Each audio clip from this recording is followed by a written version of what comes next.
the Ford versus Holden battle is well and truly alive in the V8 Supercar Championship Series. The Blue Oval versus the Red Racer out in front. You've got Marcus Ambrose. Right behind him is Mark Skaife. All the major players have been in and out of the pits, and these two resume their battle at the front. Ambrose has been holding off Skaife. Comparatively speaking, across the times, they're pretty much going neck and neck. So we're looking at a sprint finish for race one. There's your PlayStation 2 race score. 7th position, Tony Longhurst. 10th, Cameron McConville. Now, he qualified in 31st position and also had to go through pre-qualifying just to get on the starting grid. So a great effort from Cameron McConville. Now, they come into some traffic. That's Paul Wheel moves aside. And Marcus Ambrose continues this hell of a scrap out the front with Mark Skaife. Oh, this is gripping stuff. It really is. Just watching Ambrose fighting off this attack from Skaife.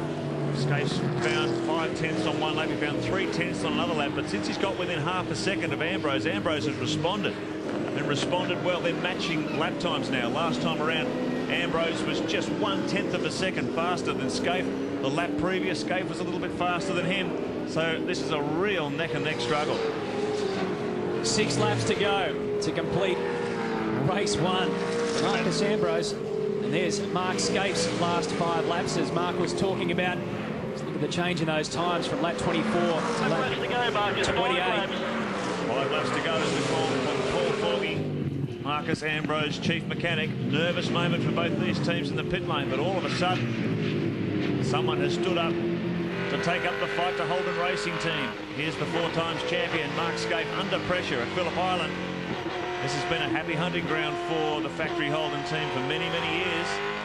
And now this Queensland squad have come down from the north, and they're really applying some pressure here. Marcus Ambrose, every bit a match for the Holden Racing Team, Commodore. Oh, isn't it a great fight? The 25-year-old Ambrose against the 34-year-old Skaife. You've got Ambrose in his 2nd full season of V8 Supercar racing. Skaife was, as we know, a 4-time series champ, his 16th year of touring cars. Ambrose, one of the coolest customers in the field, and Skaife, one of the toughest competitors you'll find in Australian motorsport history. Yes, I'm with Stephen Richards. Stevens, what's happened to your car? Just after the pit stop, the first lap out, we got come out behind Stevie Johnson, and on the 2nd lap it just developed a bit of a miss and went on to 7 cylinders, and then we've come in, we've obviously got an engine change on our hands. Is Russell still on your Christmas card list?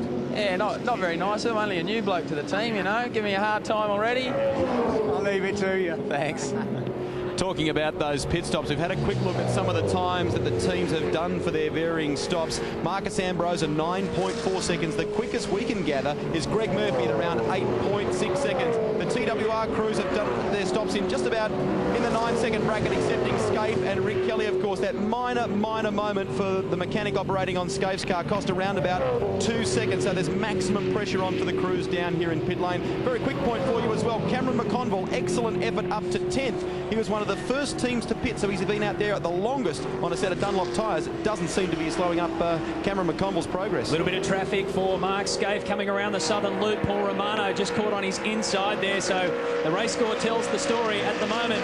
Stone Brothers racing in front, then the 2 HRT cars. Greg Murphy follows them, and David Bernard, the other Stone Brothers Ford Falcon, is in position number 5 at the moment. Starting to hit some lap traffic. This could make or break this race. Whoever picks these gaps properly could get a really good advantage toward the end of this one. Maximum pressure. You can imagine everyone around this pit, Ford fans and Holden fans, fingers crossed. Just could hear a pin drop out there. Everyone is just so thrilled watching this battle, one after the other. Look at the way they come up through this traffic over Lukey Heights. Mark Skaife carrying the Victoria Bitter in-car camera, giving you a great view of this battle. Marcus Ambrose, he's never won a race. There's his team manager, Ross Stone, watching on nervously. Ross was talking to him yesterday in the pits. He said, yeah, the ultimate goal is to beat HRT, but first you've got to start putting pressure on them. Try and push them into a mistake. Well, there's pressure here. Oh, there's his teammate, David Bernard. He's had a bit of a run-off down at Honda Corner. Bernard was running competitively up in 5th spot. He may have dropped a position there. I think he has. He also qualified in 4th position, and he talked about pressure. Well, a bit of a reverse on that from the Stone Brothers, because now Mark Skaife is putting pressure on Marcus Ambrose. Scaife has been in the rear vision mirror of Marcus Ambrose for so many laps now. Oh, he's got a flat tire. You can hear Marcus Ambrose talk to his crew. I think he said, I can't see it on the screen, Marcus. He thinks he may have a flat tire. There must be something changing in the handling. Oh, Scaife gives him a big hit up the back. Under brakes into Honda corner. Ambrose still continuing to defend, but you could hear that message to his team. If they've got a flat tyre, look at the damage on the front of the Holden Racing Team Commodore now. Keep it clean, Mike. Keep it clean. Robbie Starr, chief mechanic for Mark Scaife, telling his driver to keep it clean. They're telling him that the tyre doesn't look flat, but Marcus is certain that there's definitely some sort of problem there in the Pertec Racer. The big winner out of this scuffle could be Jason Bright. He's sitting in third position at the moment. Marcus, keep it going. Paul Forgy urging his driver on. Keep it going, Marcus. Keep it going. He's yet to score a victory in a V8 Supercar Championship race. He would absolutely love to bring this one home for not only the Stone Brothers team, but the long-suffering Ford teams around the country who have just been copping a mauling from Holden, and particularly the Holden Racing Team for so many years, waiting for someone to step up to the plate. Is this the man, Marcus Ambrose? He's still got a long way to go. Barry Sheen down there in the pits, ready to talk to Ross Stone. All they can do is sit there and wait. It's all up to Marcus Ambrose now. He's won a round, but never a race. He won back at Darwin last year in the 2001 Supercar Series, but still hasn't posted a race win. He's had this one pretty much in the bag for the last 15 or so laps. Look how close Mark Scaife is. The HRT Commodore, panel damage to the front, maybe a little bit more. This will be the coming of age for Marcus Ambrose if he can bring this one home. This is the most pressure you're ever going to feel in V8 Supercar competition. The 4 times champion and reigning champion, giving it everything he's got, trying to find a way. He goes to the outside, under brakes into Honda turn. Ambrose well positioned on the inside. We go on board with the Holden Racing Team Commodore. Fantastic stuff. He's held him off again. Marcus Ambrose continues to hold off this incredible challenge from Mark Scaife. Car 4 versus car 1. There's so much experience in car number 1 and so much rookie enthusiasm in the car in front of him. Marcus Ambrose is doing everything he can to hold on to a race victory. Chief mechanic Paul Forgy cheering him on there on the headsets, giving him every word of encouragement he can possibly give him. Right up the inside, Scaife applying maximum pressure here. Under brakes, they plunge down into MG, and Ambrose moves over to cover his line once again. The right-hander, turn number 8, leads onto the sweeping left-hander, which is turn number 9. They're hitting maximum speed as they come around up Gardner Straight, fingernails going at a rate of knots in pit lane. Look at the Holden Racing Team there. George Smith, Dencar, the men who build the Holden Racing Team chassis, nervously watching on. Escape on the outside. Ambrose looks like he's struggling for grip here. He's struggling for grip here because Scaife is all over, and now he's just going to drive a defensive line. Scaife has a look down the left-hand side. This is Doohan Corner, an incredibly fast sweeping right-hander. Ambrose holds him out there as well. Scaife up on the inside, but Ambrose refuses to give in. A little bit of contact maybe into the southern loop. Last lap, less than 4.4 kilometres of racing. The Ford and Holden fans are going mad along pit straight. Unbelievable moment. 39.55 and 39.35 for Scaife. These two have been locked in a battle. Sometimes their best lap times down to 1/10,000th of a second difference. Look at Scaife. Another attack on the outside, but Ambrose well positioned on the inside for the exit from Honda turn. Plenty of fisticuffs here, but they're keeping it nice and clean. Only that collision under brakes. The only time they swap paint in this absorbing battle. Can Marcus Ambrose do it? Can he bring it home? Up towards turn number 6 now. Wow, the final stages. This is the busy part of the track. They're dancing all over the throttle and brake. The right-hander, which is turn number 6. The hay shed on their left. This is the interesting part of the circuit. This is the final part of the circuit for these two, as they've staged just a knock-up fight. Ambrose will dive down the inside under brakes. Scaife tries to go a little bit deeper. Ambrose, though, equal. What can Scaife do here on the exit? He's going to try and hold him on the inside, but Ambrose has got him blocked. Final turn. Has he got enough grip left in this Pertec Ford to hold out the Racing Team Commodore?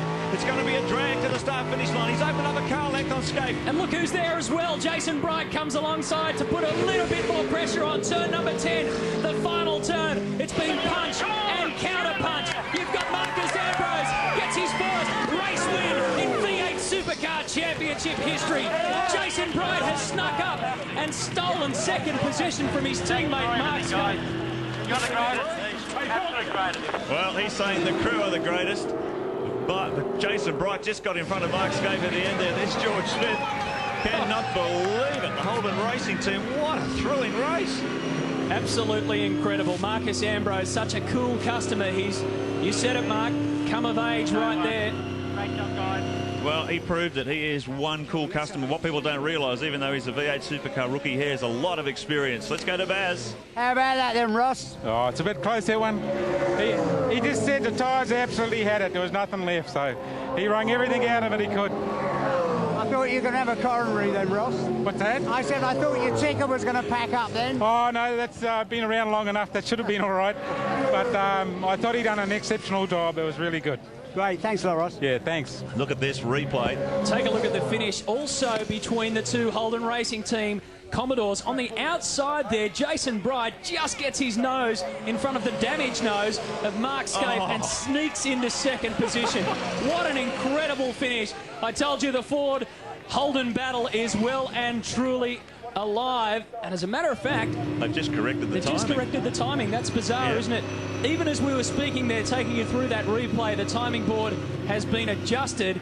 And I can tell you that Mark Scape gets second position. Well, they got the vote at the same time, exactly the same time, so they're given the benefit of doubt to Scape, who was running second, coming onto the straight. Jason Bright in third. What a battle. Greg Murphy, Todd Kelly, David Bernard, Tony Longhurst, Paul Radisich rounding out the top 8.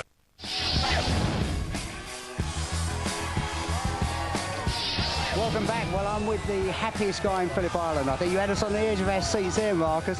Oh, you think you're on the edge of the seat? I was trying to get out of the car. I had had enough. I wanted to get out. I was with the guys and you came on the radio and said, I got a flat tyre. What was all that about? Yeah, we chunked up our tyres and down this front straight with about 3 to go, we just lost a heap of rubber. It just chunked up and fell off, and I thought it was a flat because I just had no steering left, and yeah, we were wounded for sure, but yeah, we hung on as hard as we could.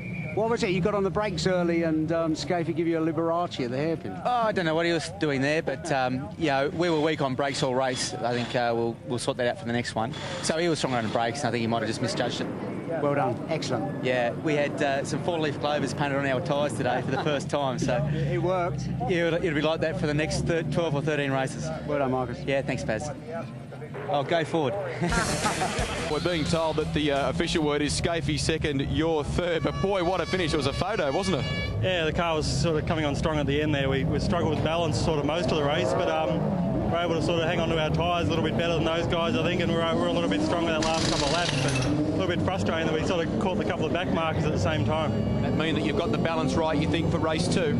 Yeah, I think we'll probably have to make some changes. You know, we certainly haven't got the pace at the moment the other two have got, so I think we're probably chasing our tail a little bit, but at the moment we'll sort of make a couple of changes and see how we go. I think we'll be in for another frantic one. Good luck. Should be a good one. Cheers. Yeah, white knuckle stuff.